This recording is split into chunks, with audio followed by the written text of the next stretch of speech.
ನಮಸ್ತೆ ವೀಕ್ಷಕರೇ. ಗ್ರಹಣ ಮುಗೀತು. ಇವಾಗ ಈ ವಿಡಿಯೋನಲ್ಲಿ ನಾವೇನು ತಿಳ್ಕೊಳ್ತಾ ಇದ್ದೀವಿ ಅಂದರೆ, ಗ್ರಹಣ ಆದ ನಂತರ 90 ದಿನಗಳ ಕಾಲ ಗ್ರಹಣದ ಪ್ರಭಾವ ನಮ್ಮ ಜೀವರಾಶಿಯಲ್ಲಿ, ಸಕಲ ಜೀವರಾಶಿಯಲ್ಲೂ ಹೇಗಿರುತ್ತೆ, ಅದರಲ್ಲೂ ಮುಖ್ಯವಾಗಿ ಮನುಷ್ಯರಲ್ಲಿ ಹೇಗೆ ಪರಿಣಾಮ ಬೀರುತ್ತೆ ಅನ್ನೋದನ್ನು ನಾನು ಎಕ್ಸ್ಪ್ಲೇನ್ ಮಾಡ್ತೀನಿ. ಅದಕ್ಕೆ ತಕ್ಕಂತೆ ಪರಿಹಾರಗಳನ್ನು ಹೇಳ್ತೀನಿ. ಏನು ಮಾಡಿದ್ರೆ ನಿಮ್ಮ ಕಷ್ಟ ಕಾರ್ಪಣ್ಯಗಳು ದೂರ ಆಗುತ್ತೆ ಅಂತ ಹೇಳ್ತೀನಿ. ಅದನ್ನು ನೀವು ಮಾಡ್ಕೋಬೋದು, ಸುಲಭವಾದ್ದು, ಅಂಥದ್ದೇನು ಕಷ್ಟ ಏನಿಲ್ಲ. ಸೊ ಅದನ್ನು ಮಾಡೋದ್ರಿಂದ ತಕ್ಕ ಮಟ್ಟಿಗೆ ನಿಮ್ಮ ಕಷ್ಟಗಳು ನಿವಾರಣೆ ಆಗುತ್ತೆ. ಆಯಿತೆ. ಮೊದಲನೇದಾಗಿ ಮೇಷರಾಶಿನಲ್ಲಿ 3 ನಕ್ಷತ್ರ ಇದೆ. ಒಂದು ಅಶ್ವಿನಿ ನಕ್ಷತ್ರ 4 ಪಾದಗಳು ಅಲ್ಲಿ ಮೇಷರಾಶಿಲಿದೆ. ಭರಣಿ ನಕ್ಷತ್ರ 4 ಪಾದಗಳು ಅಲ್ಲೇ ಇದೆ. ಕೃತಿಕಾ ನಕ್ಷತ್ರದ ಮೊದಲನೇ ಪಾದ ಮೇಷರಾಶಿಲಿದೆ. ಅಶ್ವಿನಿ ನಕ್ಷತ್ರಾಧಿಪತಿ ಬಂದು ಕೇತು, ಹಾಗೆ ಭರಣಿ ನಕ್ಷತ್ರಾಧಿಪತಿ ಬಂದು ಶುಕ್ರ, ಆಮೇಲೆ ಕೃತಿಕಾ ನಕ್ಷತ್ರಾಧಿಪತಿ ಬಂದು ಸೂರ್ಯ. ನೋಡಿ, ರಾಹುಕೇತುವಿಂದನೇ ಗ್ರಹಣ ನಡೆಯೋದು ಮುಖ್ಯವಾಗಿ. ಮೊದಲನೇದಾಗಿ ಇಲ್ಲಿ ಅಶ್ವಿನಿ ನಕ್ಷತ್ರಾಧಿಪತಿ ಕೇತು ಪಂಚಮದಲ್ಲಿದ್ದಾರೆ. ಇಲ್ಲಿಂದ ಮೇಷರಾಶಿಯಿಂದ ಸಿಂಹರಾಶಿಯಲ್ಲಿ. ಆಯಿತೆ. ಸೂರ್ಯಗ್ರಹಣ ನಡಿಬೇಕಾದ್ರೆ ಒಬ್ಬರೇ ಇದ್ದರು, ಚಂದ್ರಗ್ರಹಣ ನಡಿಬೇಕಾದ್ರೆ ಚಂದ್ರನೊಟ್ಟಿಗೆ ಇದ್ದರು. ಈ ಗ್ರಹಣ ನಡೆದ ನಂತರ ಅಶ್ವಿನಿ ನಕ್ಷತ್ರದವರ ಜೀವನದಲ್ಲಿ ಏನಾಗುತ್ತೆ ಅಂದರೆ, ಮೊದಲನೇದಾಗಿ ಅವರು ಎಷ್ಟೇ ಸ್ಮಾರ್ಟ್ ಇರಲಿ, ಎಷ್ಟೇ ಕ್ರಿಯೇಟಿವ್ ಇರಲಿ, ಎಷ್ಟೇ ಇಂಟೆಲಿಜೆಂಟ್ ಇರಲಿ, ಅವರಿಂದ ತಪ್ಪುಗಳು ನಡೀತದೆ. ಓವರ್ ಕಾನ್ಫಿಡೆನ್ಸ್ ಅಂತಾರಲ್ಲ, ಆ ಓವರ್ ಕಾನ್ಫಿಡೆನ್ಸ್ ಆಗಿ, ಇಲ್ಲ ಯಾಮಾರಿ ಕೇರ್ಲೆಸ್ ಆಗಿ ಅವರ ಕೈಯಿಂದ ತಪ್ಪುಗಳು ನಡೆಯುತ್ತೆ.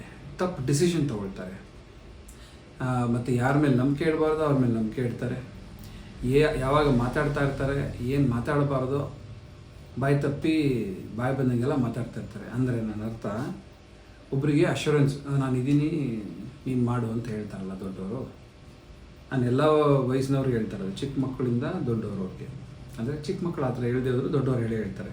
ಅಂದರೆ ಅವ್ರ ಮನೇಲಿರೋ ಮಕ್ಕಳೇ ಆಗಲಿ, ಇಲ್ಲ ಅವರ ಸ್ನೇಹಿತರಿಗಾಗಲಿ, ಇಲ್ಲ ಅವ್ರ ಸಹಪಾಠಿಗಳಿಗಾಗಲಿ ಅವ್ರು ಹೇಳ್ತಾರೆ, ನಾನು ಇದನ್ನು ಹೆಲ್ಪ್ ಮಾಡ್ತೀನಿ, ಗೈಡ್ ಮಾಡ್ತೀನಿ, ಅಸಿಸ್ಟ್ ಮಾಡ್ತೀನಿ ಅಂತ ಎಂಕರೇಜ್ ಮಾಡ್ತಾರೆ.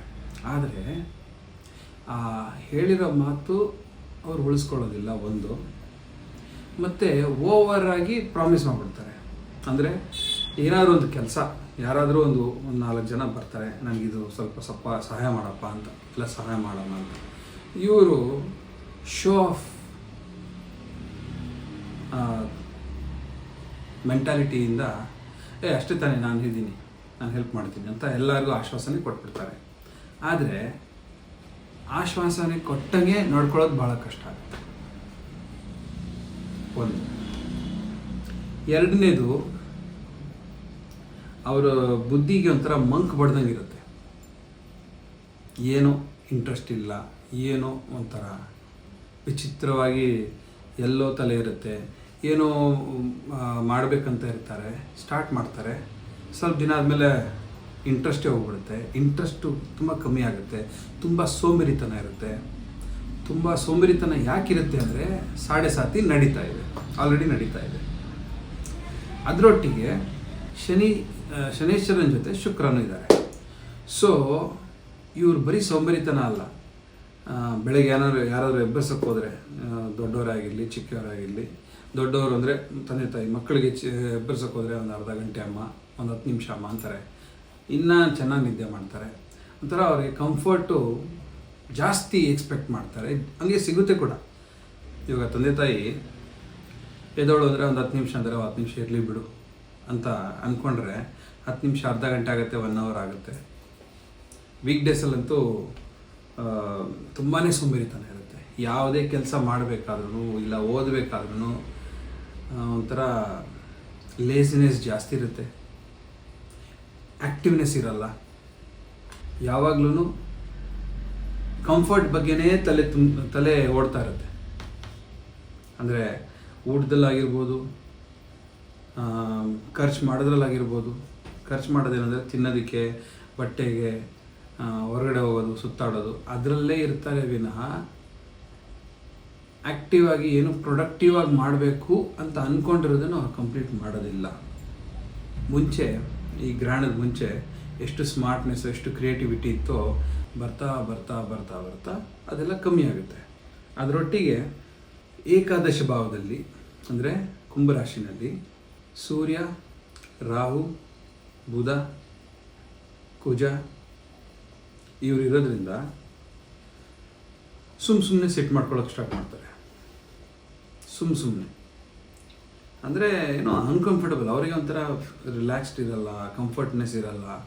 ಮನೇಲಿರಲಿ, ಸ್ಕೂಲಲ್ಲಿರಲಿ, ಕಾಲೇಜಲ್ಲಿರಲಿ, ಕೆಲಸದಲ್ಲಿರಲಿ, ಹೊರಗಡೆ ಇರಲಿ, ಎಲ್ಲರೂ ಓಡಾಡೋಕೆ ಹೋಗಿರಲಿ, ಒಂಥರ ಸಿಕ್ಕಾಪಟ್ಟೆ ಕೋಪ ಮಾಡ್ಕೊಳ್ತಾರೆ.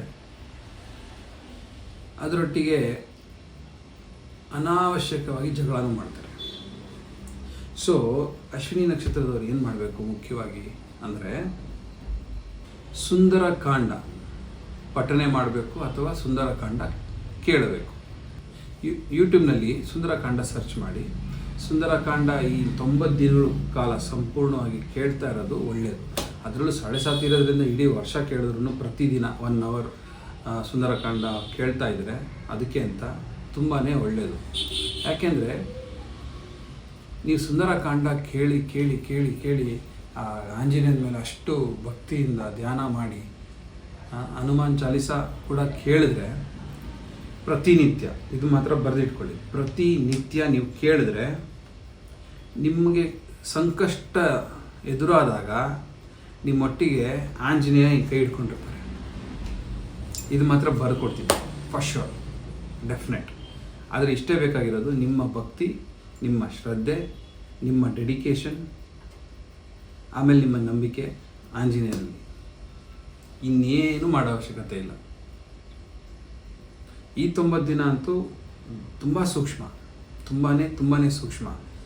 ಬೈ ಚಾನ್ಸ್ ಯಾರ್ದಾದ್ರೂ ಜಾತಕದಲ್ಲಿ ಕೇತು, ಕುಜ ಅಥವಾ ರಾಹು ಅಥವಾ ಶನಿ ಒಳ್ಳೆ ಪರಿಸ್ಥಿತಿನಲ್ಲಿ ಒಳ್ಳೆ ಭಾವದಲ್ಲಿ ಕೂತ್ಕೊಂಡಿಲ್ಲ, ಆ ದಶೆ ನಡೀತಾ ಇದೆ. ಫಾರ್ ಎಕ್ಸಾಂಪಲ್ ಕೇತು ದಶೆ ನಡೀತಾ ಇದೆ, ಸೂರ್ಯ ದಶೆ ನಡೀತಾ ಇದೆ, ಕುಜ ದಶೆ ನಡೀತಾ ಇದೆ, ರಾಹು ದಶೆ ನಡೀತಾ ಇದೆ, ಇಲ್ಲ ಶುಕ್ರ ದಶೆನೂ ಕನ್ಸಿಡರ್ ಮಾಡ್ಬೋದು, ಆಯಿತಾ, ನಡೀತಾ ಇದೆ ಅಂತ ಅಂದ್ಕೊಂಡ್ರೆ ಆ ದಶೆ ಮತ್ತು ಅಂತರ್ದಶೆ ಇರುತ್ತಲ್ವ, ಇಂಥ ಸನ್ನಿವೇಶನ ಟ್ರಿಗರ್ ಮಾಡುತ್ತೆ. ಸುಮ್ಮನೆ ಜಗಳ ಮಾಡೋದು, ಸುಮ್ಮನೆ ಸಿಕ್ಕಾಪಟ್ಟೆ ಕೋಪ ಮಾಡ್ಕೊಳ್ಳೋದು, ಅದರಿಂದ ಅವರ ಆರೋಗ್ಯ ಕೆಡುತ್ತೆ. ಮುಖ್ಯವಾಗಿ ಈ 90 ದಿನ ಅಂತೂ ಇಂಥ ಸನ್ನಿವೇಶ ನೀವು ಡೆಫಿನೆಟ್ ಆಗಿ ನೋಡ್ಬೋದು. ಅದಕ್ಕೆ ಸ್ವಲ್ಪ ತಾಳ್ಮೆಯಿಂದ ಇರಿ. ಪ್ರತಿದಿನ ಸುಂದರಕಾಂಡ ಕೇಳಿ, ಹನುಮಾನ್ ಚಾಲಿಸ ಅದರೊಟ್ಟಿಗೆ ಕೇಳಿ, ಆಂಜನೇಯನಲ್ಲಿ ಭಕ್ತಿ ಇಡಿ. ಒಂದು ವೇಳೆ ನೀವು ದೇವಸ್ಥಾನಕ್ಕೆ ಹೋಗಿಲ್ಲ ಅಂದ್ರೂ ನಾನು ಹೇಳ್ತಾ ಇರೋದು, ಯಾಕಂದರೆ ನಮ್ಮ ಭಾರತದಲ್ಲಿದ್ದರೆ ಸರಿ ನೀವು ದೇವಸ್ಥಾನಕ್ಕೆ ಹೋಗ್ಬೋದು. ವಿದೇಶದಲ್ಲಿದ್ದರೆ ಅಂದರೆ ಹೊರ ದೇಶದಲ್ಲಾದರೆ ಎಲ್ಲ ಕಡೆ ಆಂಜನೇಯನ ದೇವಸ್ಥಾನ ಇರುತ್ತೆ ಅಂತ ಹೇಳಿಕ್ಕೆ ಬರಲ್ಲ, ಇದ್ರೂ ಅದ್ರ ಹತ್ರ ನೀವು ಇರ್ತೀರಾ ಅಂತ ಹೇಳಿಕ್ಕೆ ಬರಲ್ಲ. ಹಾಗಾಗಿ ನಿತ್ಯ ಸುಂದರಕಾಂಡ ತಪ್ಪದೆ ಕೇಳಿ. ಸುಂದರಕಾಂಡ ಅಂದರೆ ಪೂರ್ತಿ ಸುಂದರಕಾಂಡ ನಾನು ಹೇಳ್ತಾ ಇಲ್ಲ. ಇವಾಗ ಕೆಲವರು ಸುಂದರಕಾಂಡನ 7 ಭಾಗ ಮಾಡಿ ಅದು ಓದಬೇಕಾದ್ರೆ ಆ ಕಾಂಡದ್ದು ಸುಂದರಕಾಂಡದ್ದು ಪ್ರತಿ ಒಂದು ಪಾರ್ಟಲ್ಲಿ ಪ್ರವಚನ ಮಾಡ್ತಾರೆ, ಆಯಿತಾ. ಕೆಲವರು 7 ದಿನ ಮಾಡ್ತಾರೆ, ಕೆಲವರು ಶಾರ್ಟಾಗಿ ಒಂದು 2 ದಿನದಲ್ಲಿ ಮಾಡ್ತಾರೆ, ಇನ್ನು ಕೆಲವರು ಡೀಟೇಲಾಗಿ ಒಂದು 10 ದಿನ ಮಾಡ್ತಾರೆ. ಅದು ನಿಮ್ಮ ಕನ್ವೀನಿಯೆಂಟಲ್ಲಿ ನೀವು ನೋಡ್ಕೊಳ್ಳಿ. ಯೂಟ್ಯೂಬ್ನಲ್ಲಿ ಸುಂದರಕಾಂಡ ಅದು ತುಂಬ ಅನಿವಾರ್ಯ. ಅದರೊಟ್ಟಿಗೆ ಗಾಡಿ ಓಡಿಸ್ಬೇಕಾದ್ರೆ ಕೋಪದಲ್ಲಿ ಗಾಡಿ ಓಡಿಸ್ಬೇಡಿ. ಯಾರಾದರೂ ಬೈ ಚಾನ್ಸಲ್ಲಿ ಪಾಸ್ ಆಗ್ಬೇಕಾದ್ರೆ ಕೈ ತಗಲಿಸೋದಪ್ಪ. ಯಾಕಂದರೆ ಬೈಕಲ್ಲಿ ನಾನು ನೋಡಿದ್ದೀನಿ, ಸಾಮಾನ್ಯವಾಗಿ ಬೈಕಲ್ಲಿ ಹೋಗ್ತಿರ್ತಾರೆ, ಅವನ ಹತ್ರ ಜಾಗ ಇರಲ್ಲ ಅಂತ ಸ್ವಲ್ಪ ಈ ಕಡೆ ಬರ್ತಾನೆ, ಸ್ವಲ್ಪ ಕೈ ಟಚ್ ಆಗ್ಬಿಡುತ್ತೆ, ಅದಕ್ಕೆ ಜಗಳ ಮಾಡ್ತಾರೆ. ಹಂಗೆಲ್ಲ ಮಾಡ್ಕೋಬೇಡಿ, ಅಡ್ಜಸ್ಟ್ ಮಾಡ್ಕೊಳ್ಳಿ. ಜಗಳ ಮಾಡಬೇಡಿ. ಆದಷ್ಟು ನೀವು ಜಗಳ ಅವಾಯ್ಡ್ ಮಾಡಿದಷ್ಟು ನಿಮಗೆ ಒಳ್ಳೆಯದು. ಯಾರು? ಅಶ್ವಿನಿ ನಕ್ಷತ್ರದವರು. ಇಲ್ಲಾಂದರೆ ಅಪಘಾತಗಳು ಹೆಚ್ಚಾಗುತ್ತೆ. 2ನೇದು ಭರಣಿ ನಕ್ಷತ್ರ. ಭರಣಿ ನಕ್ಷತ್ರಾಧಿಪತಿ ಯಾರು? ಶುಕ್ರ. ಭರಣಿ ನಕ್ಷತ್ರದವರು ಎಲ್ಲರೂ ನಾನು ಹೇಳ್ತಾ ಇರೋದು, ಗಂಡು ಮಕ್ಕಳು, ಹೆಣ್ಮಕ್ಳು, ಚಿಕ್ಕವರು, ದೊಡ್ಡವರು, ಮಧ್ಯ ವಯಸ್ಸಿನವರು, ಎಲ್ಲರಿಗೂ ಹೇಳ್ತಾ ಇರೋದು, ಯಾರಿಗೆ ದುಷ್ಟ ಚಟಗಳಿರುತ್ತೋ ಅವರುಗಳ ಜ್ಞಾಪಕ ಇಟ್ಕೊಳ್ಳಿ, ಡ್ರಿಂಕ್ಸ್ ಮಾಡಿ ಡ್ರೈವಿಂಗ್ ಅಂತೂ ಡೆಫಿನೆಟಾಗಿ ಮಾಡಲೇಬಾರ್ದು. ಏನು ಹೇಳಿ, ಡ್ರಿಂಕ್ಸ್ ಮಾಡಿ ಡ್ರೈವಿಂಗ್ ಮಾಡಿದ್ರೆ ಡೆಫಿನೆಟ್ಟಾಗಿ ಪ್ರಾಬ್ಲಮ್ ಇರುತ್ತೆ. ಗೌರ್ಮೆಂಟ್ ಹೇಳ್ತಾರೆ ಅಂದರೆ ಟ್ರಾಫಿಕ್ ಪೊಲೀಸ್ನವರೆಲ್ಲ ಹೇಳ್ತಾರೆ ಡ್ರಿಂಕ್ ಮಾಡಿ ಡ್ರೈವ್ ಮಾಡಬೇಡಿ ಅಂತ. ಬಟ್ ಆದರೂ ಕೆಲವರು ಏನೋ ಅದೊಂದು ಅವರು ಇದು ಅದೇನಾಗುತ್ತೆ ಅಂತ ಹೋಗ್ತಾರೆ. ಇಲ್ಲಿವರೆಗೂ ಏನಾಗಿಲ್ಲ, ಮುಂದಕ್ಕೂ ಏನಾಗೋದು ಬೇಡ. ಅದಕ್ಕೆ ನಾನು ಹೇಳ್ತಾ ಇರೋದು, ಅದರಲ್ಲೂ ವ್ಯಯಭಾವದಲ್ಲಿ ಶನಿ ಒಟ್ಟಿಗೆ ಶುಕ್ರ ಶನಿ ನಕ್ಷತ್ರದಲ್ಲೇ ಇದ್ದಾರೆ. ಚೆನ್ನಾಗಿ ಅರ್ಥ ಮಾಡ್ಕೊಳ್ಳಿ. ವ್ಯಯಭಾವದಲ್ಲಿ ಅಲ್ಲಿಂದ ಷಷ್ಠಮ ಸ್ಥಾನ ನೋಡ್ತಿದ್ದಾರೆ. ಶನಿ ಬಂದ್ಬಿಟ್ಟು ಕುಟುಂಬ ಸ್ಥಾನ ನೋಡ್ತಿದ್ದಾರೆ. ನಿಮ್ಮ ಆಲ್ರೆಡಿ ನಿಮಗೆ 7.5 ನಡೀತಾ ಇದೆ. ನಿಮ್ಮ ಈ ವ್ಯವಹಾರದಿಂದ ನಿಮ್ಮ ಕುಟುಂಬಕ್ಕೆ ತೊಂದರೆ ಆಗಬಾರ್ದು. ನಾನೊಂದು ಸೂಕ್ಷ್ಮವಾಗಿ ಹೇಳ್ತಾ ಇದ್ದೀನಿ, ಅರ್ಥ ಮಾಡ್ಕೊಳ್ಳಿ ಅಷ್ಟೇ. ತೊಂದರೆ ಆಗಬಾರ್ದು. ಸೊ ಡ್ರಿಂಕ್ಸ್ ಮಾಡಿ ಯಾರೇ ಆಗಲಿ ಡ್ರೈವ್ ಮಾಡಬೇಡಿ. ಇನ್ನೊಂದೇನಪ್ಪ ಅಂದರೆ, ನೀವು ಡ್ರಿಂಕ್ಸ್ ಅವಾಯ್ಡ್ ಮಾಡಿದ್ರೆ ಇನ್ನೂ ಒಳ್ಳೆಯದೇನೆ. ನಾವು ಮಾಡೋಕ್ಕಾಗಲ್ಲ, ಬರೀ ಜೆಂಟ್ಸ್ ಎಲ್ಲ ಹೇಳ್ತಿರೋದು, ಇನ್ಕ್ಲೂಡಿಂಗ್ ಲೇಡೀಸು ಆ ಥರ ಇದ್ದಾರೆ ಇವಾಗ. ಸೊ ಡ್ರಿಂಕ್ಸ್ ಮಾಡಿದಷ್ಟು ನಿಮ್ಮ ಆರೋಗ್ಯ ಕೆಡುತ್ತೆ. ಫಾರ್ ಎಕ್ಸಾಂಪಲ್, ನೀವು ಡ್ರೈವ್ ಮಾಡದೆ ಹೋದ್ರೂ ನಿಮ್ಮ ಆರೋಗ್ಯ ಕೆಡುತ್ತೆ.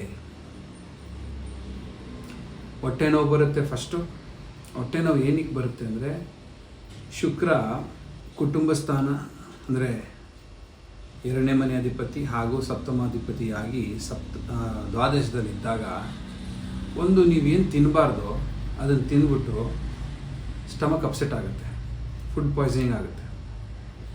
ಎರಡನೇದು, ಏನು ತಿನ್ನಬಾರ್ದು ಅದು ತಿಂದ್ಬಿಟ್ಟು ನಿಮಗೆ ಒಂಥರ ತಲೆಯಲ್ಲಿ ಒಂಥರ ಅನ್ಕಂಫರ್ಟಬಲ್ ಫೀಲ್ ಇರುತ್ತೆ. ಅಂದರೆ ಏನಕ್ಕೋಸ್ಕರ ಅದು ಹೇಳ್ತೇನೆ ಅಂದರೆ, ನಿಮ್ಮ ಯಾರು ಮದುವೆ ಆಗಿದ್ದರೆ ಅವರ ಸ್ಪೌಸ್ ಒಟ್ಟಿಗೆ ಡೆಫಿನೆಟಾಗಿ ಜಗಳ ಆಗುತ್ತೆ. Because of miscommunication, misunderstanding, lack of trust and etcetera etcetera etcetera. ಇದು ಜಾಸ್ತಿ ಆಗುತ್ತೆ ಈ 90 ದಿನಗಳಲ್ಲಿ.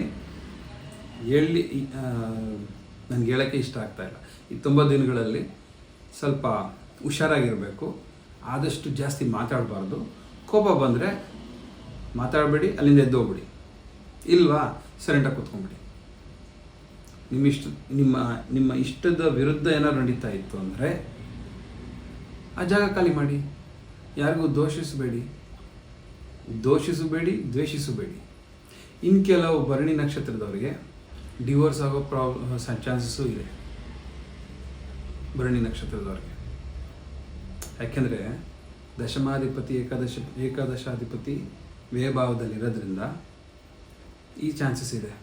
ಅದಕ್ಕೆ ಭರಣಿ ನಕ್ಷತ್ರದವ್ರು ಏನು ಮಾಡಬೇಕು, ಭರಣಿ ನಕ್ಷತ್ರದವರು ಯಾವುದೇ ದಶೆ ನಡೀತಾ ಇರಲಿ, ಅಂದರೆ ಶನಿ ದಶೆ, ಶುಕ್ರ ದಶೆ, ಕುಜ ದಶೆ, ರಾಹು ದಶೆ, ಬುಧ ದಶೆ, ಯಾವುದೇ ದಶೆ ನಡೀತಾ ಇರಲಿ, ಆ ದಶೆ ದಿನ, ಫಾರ್ ಎಕ್ಸಾಂಪಲ್ ಸೂರ್ಯ ದಶೆ ಅಂದರೆ ಭಾನುವಾರ, ಚಂದ್ರ ದಶೆ ಅಂದರೆ ಸೋಮವಾರ, ಕುಜ ದಶೆ ಅಂದರೆ ಮಂಗಳವಾರ, ಹಾಗೆ ಆ ದಶೆ ದಿನ ಆದರೆ ಲಕ್ಷ್ಮೀ ನರಸಿಂಹಸ್ವಾಮಿ ದೇವಸ್ಥಾನಕ್ಕೆ ಹೋಗ್ಬಿಟ್ಟು ನೀವೇನು ಖರ್ಚು ಮಾಡೋದು ಬೇಕಾಗಿಲ್ಲ, 9 ಪ್ರದಕ್ಷಿಣೆ ಹಾಕಿ ದೇವ್ರ ಮುಂದೆ ಒಂದು 10 ನಿಮಿಷ ಕೂತ್ಕೊಂಡು ದೇವ್ರ ಧ್ಯಾನ ಮಾಡಿ, ದೇವ್ರಿಗೆ ಹೇಳಿ, ದೇವ್ರು ಕೇಳ್ಕೊಳ್ಳಿ, ನೋಡಪ್ಪ ನನಗೆಲ್ಲ ರೀತಿಯಿಂದ ಒಳ್ಳೇದು ಮಾಡು, ನನ್ನ ಕುಟುಂಬಕ್ಕೆ ಒಳ್ಳೇದು ಮಾಡು, ನನಗೆ ಮುಂದೆ ಬರೋದಕ್ಕೆ ಎಲ್ಲ ರೀತಿಯಿಂದ ಸಹಾಯ ಮಾಡು, ಒಳ್ಳೆ ಬುದ್ಧಿ ಕೊಡು, ನೀವು ಕೇಳ್ಕೊಳ್ಳಿ.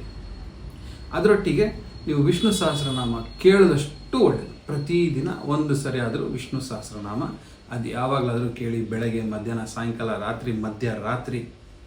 ನಾನು ನೈಟ್ ಶಿಫ್ಟು, ನಾನು ನೈಟ್ ಕೆಲಸ ಮಾಡೋದು, ನೋ ಪ್ರಾಬ್ಲಮ್.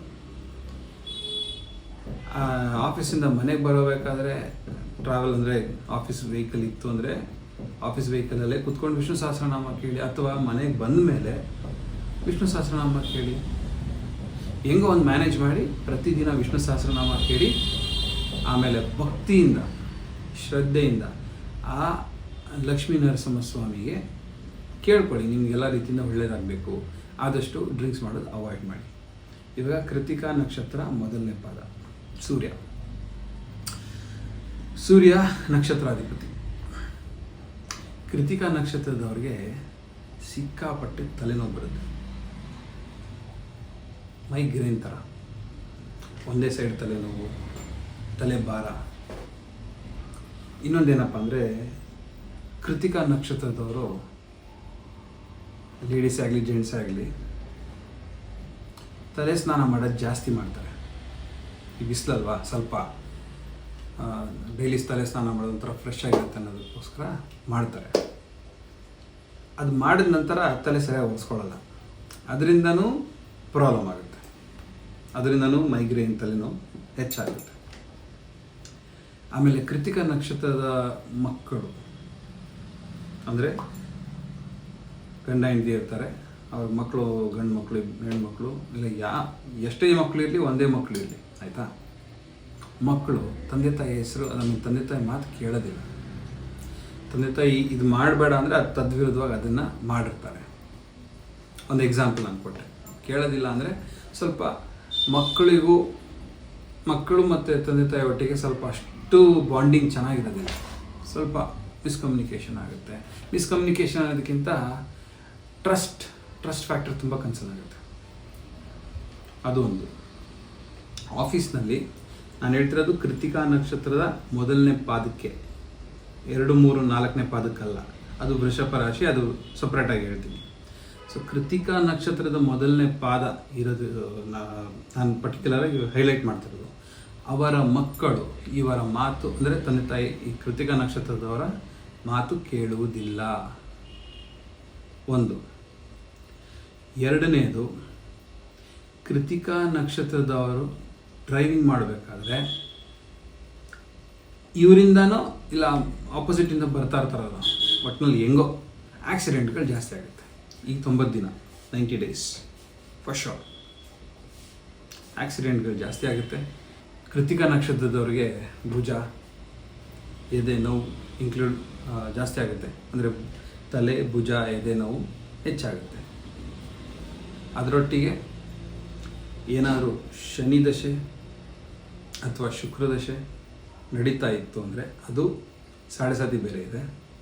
ಗುರುದಶೆ ನಡೀತಾ ಇತ್ತು ಅಂದರೆ, ನಿಮ್ಮ ಜಾತಕದಲ್ಲಿ ಗುರು, ಶನಿ, ಶುಕ್ರ ಒಳ್ಳೆ ಸ್ಥಾನದಲ್ಲಿ ಇಲ್ಲ ಅಂದರೆ ನಿಮಗೆ ಸಪೋರ್ಟಿವ್ ಆಗುವಂಥ ಒಳ್ಳೆ ಬೆನಿಫಿಷಿಯಲ್ ಪೊಸಿಷನಲ್ಲಿ ಇಲ್ಲ ಅಂದರೆ ಕೇಂದ್ರ ಮತ್ತು ಧರ್ಮ ತ್ರಿಕೋಣದಲ್ಲಿ ಇಲ್ಲ ಅಂದರೆ, ಇಲ್ಲ ಅದರದ್ದು ದುಷ್ಪರಿಣಾಮ ಇತ್ತು ಅಂದರೆ ಏನಾಗುತ್ತೆ, ಕೃತಿಕಾ ನಕ್ಷತ್ರದವ್ರಿಗೆ ಸೊಂಟ, ಮಂಡಿ, ಕಾಲು, ಮೊಣಕಾಲು ಸಿಕ್ಕಾಪಟ್ಟೆ ನೋವುತ್ತೆ, ಸಿಕ್ಕಾಪಟ್ಟೆ ಶ್ರಮ ಬೀಳುತ್ತಾರೆ. ಆ ಬೀಳೋ ರೀತಿ ಶನೇಶ್ವರ ಮಾಡ್ತಾರೆ. ಅದರಿಂದ ಏನಾಗುತ್ತೆ, ಸ್ವಲ್ಪ ನೋವು ಬರುತ್ತೆ. ಇನ್ನು ಆಕ್ಸಿಡೆಂಟಿಂದ ಏಟ್ ಮಾಡಿ ನೋವಾಗುತ್ತೆ, ಅಂದರೆ ಏಟ್ ಮಾಡ್ಕೊಂಡು ನೋವಾಗುತ್ತೆ. ಸೊ ಇದನ್ನೆಲ್ಲ ಅವಾಯ್ಡ್ ಮಾಡಬೇಕು ಅಂದರೆ ಪ್ರತಿದಿನ ಸೂರ್ಯನಿಗೆ ಅರ್ಘ್ಯ ಕೊಡಬೇಕು. ಅಂದರೆ ಒಂದು ತಾಮ್ರದ ಚೊಂಬು ತೊಗೊಳ್ಳಿ, ತಾಮ್ರದ ಚೊಂಬಿನಲ್ಲಿ ನೀರು, ಆ ನೀರಿಗೆ ಒಂದು ಸ್ವಲ್ಪ ಅರಿಶಿನ, ಕುಂಕುಮ, ಒಂದು ಸ್ವಲ್ಪ ಅಕ್ಷತೆ ಕಾಳು, ಆಮೇಲೆ ಒಂದು ಕೆಂಪು ಹೂವು ಅಂದರೆ ಒಂದು ದಾಸವಾಳ, ಸ್ವಲ್ಪ ಸಕ್ಕರೆ ಅಂದರೆ ಶುಗರ್, ಇಷ್ಟನ್ನು ಹಾಕಿ ಸೂರ್ಯದೇವನಿಗೆ ಅರ್ಘ್ಯ ಕೊಡಿ. ಸೂರ್ಯನ ಧ್ಯಾನ ಮಾಡಿ. ಗೃಣಿ ಆದಿತ್ಯಾಯ ನಮಃ, ಓಂ ಗೃಣಿ ಮಿತ್ರಾಯ ನಮಃ, ಓಂ ಗೃಣಿ ಖಗಾಯ ನಮಃ, ಓಂ ಗೃಣಿ ಭಾಸ್ಕರಾಯ ನಮಃ. ಈ ಥರ ಪ್ರತಿದಿನ ಬೆಳಗ್ಗೆ 8:30 ಮುಂಚೆ ಸೂರ್ಯನಿಗೆ ಅರ್ಘ್ಯ ಕೊಡಿ. ವಿಷ್ಣು ಸಹಸ್ರನಾಮ ಕೇಳಿ, ತುಂಬ ಒಳ್ಳೆಯದು. ಈ 90 ದಿನ ಸ್ವಲ್ಪ ಚೆನ್ನಾಗಿರುತ್ತೆ. ವೀಕ್ಷಕರೇ, ಈ ಚಾನಲ್ ನಿಮಗೋಸ್ಕರ ಮಾಡಿರೋದು, ನಿಮಗೋಸ್ಕರ, ನಿಮಗಾಗಿ. ಇಲ್ಲಿ ಜ್ಯೋತಿಷ್ಯದಲ್ಲಿ ಏನೇನು ನನ್ನ ಕೈಯಲ್ಲಿ ನಿಮಗೆ ಕೊಡ್ಬೋದೋ ಅದನ್ನು ಈ ಚಾನಲ್ ಮೂಲಕ ನಿಮಗೆ ತಿಳಿಸ್ತಾ ಬರ್ತೀನಿ. ಆದರೆ ಇದನ್ನು ಬೆಳೆಸೋದು ಕರ್ತವ್ಯ ನಿಮ್ಮದು. ಒಳ್ಳೆಯ ಮಾಹಿತಿನ ನಿಮ್ಮ ಸ್ನೇಹಿತರು, ನಿಮ್ಮ ಕುಟುಂಬದಲ್ಲಿರೋರು, ನಿಮ್ಮ ಸಹಪಾಠಿಗಳು ಯಾರೇ ಆಗಿರಲಿ, ಅವರು ಶೇರ್ ಮಾಡಿದ್ಮೇಲೆ ಅವರೂ ಅದನ್ನು ನೋಡಿ ಅದರಿಂದ ಲಾಭ ಪಡೆದು ಅವರು ಅದರ ಪರಿಹಾರಗಳನ್ನು ಸುಲಭವಾಗಿ ಮಾಡಿಕೊಂಡು ಅವರು ಅದರ ಲಾಭ ಪಡ್ಕೊಂಡು ಅವರು ಚೆನ್ನಾಗಿರಲಿ. ಸರ್ವೇ ಜನ ಸುಖಿನೋ ಭವಂತು ಅಂತಾರಲ್ವ. ಸೊ ಹಾಗೆ ಇವಾಗ ನಾನು ಮಾಡ್ತಿರೋದು ಒಂದು ಪುಣ್ಯಕರ್ಮ, ಹಾಗೆ ಅದರಲ್ಲಿ ನೀವು ಸ್ವಲ್ಪ ಸೇರಿಕೊಂಡು ಸ್ವಲ್ಪ ಇದನ್ನು ಪ್ರಚಾರ ಮಾಡಿ. ಯಾಕೆ ಪ್ರಚಾರ ಮಾಡೋದು, ಎಲ್ಲರೂ ನಿಮ್ಮ ಸಂಬಂಧಿಕರಿಗೆ ಹೇಳಿ, ಅವರಿಗೆಲ್ಲ ಹೇಳಿ ಸಬ್ಸ್ಕ್ರೈಬ್ ಮಾಡಲಿಕ್ಕೆ, ಲೈಕ್ ಮಾಡಲಿಕ್ಕೆ. ಇಷ್ಟ ಆಯಿತು ಅಂದರೆ ಲೈಕ್ ಮಾಡಿ. ಆಮೇಲೆ ಅದನ್ನು ಪರಿಹಾರಗಳನ್ನು ಇಂಪ್ಲಿಮೆಂಟ್ ಮಾಡಿದ್ಮೇಲೆ, ಅಂದರೆ ಅವ್ರು ಫಾಲೋ ಮಾಡಿದ್ಮೇಲೆ ಅದರಿಂದ ಒಳ್ಳೆಯದಾಯಿತು ಅಂತ ಗೊತ್ತಾದಮೇಲೆ ನಿಮ್ಮ ಸ್ನೇಹಿತರು ಯಾರೇ ಇರಲಿ, ನೀವೇ ಇರಲಿ, ಯಾರೇ ಇರಲಿ, ಕಮೆಂಟಲ್ಲಿ ಹೋಗ್ಬಿಟ್ಟು ಓಕೆ ನಾವು ಇದು ಮಾಡಿದ್ವಿ ಒಳ್ಳೆಯದಾಯಿತು ಹಿಂಗಾಯಿತು ಅಂತ ನೀವು ಒಂದು ಕಮೆಂಟ್ ಹಾಕಿದ್ರೆ ನಮಗೂ ಒಂಥರ ಸಮಾಧಾನ. ಇಷ್ಟು ಮಾಡಿದ್ದಕ್ಕೆ, ಇಷ್ಟು ಕಷ್ಟಪಟ್ಟು ವೀಡಿಯೋ ಮಾಡಿ ನಿಮ್ಮವರೆಗೂ ನಾವು ತಲುಪಿದ್ದಕ್ಕೆ, ಮಾಹಿತಿ ಹಂಚಿದ್ದಕ್ಕೆ, ಅದನ್ನು ನೀವು ಫಾಲೋ ಮಾಡಿ, ಅದರಿಂದ ನೀವು ಒಳ್ಳೆಯದು ಫಲಗಳನ್ನು ಪಡೆದು ಖುಷಿಯಾಗಿದ್ದೀರಾ ಅಂದರೆ ನಮಗೂ ಸಂತೋಷ. ಸೊ ಹಾಗಾಗಿ ಲೈಕ್ ಮಾಡಿ, ಸಬ್ಸ್ಕ್ರೈಬ್ ಮಾಡಿ, ಶೇರ್ ಮಾಡಿ, ಕಮೆಂಟ್ ಮಾಡಿ. ಧನ್ಯವಾದ.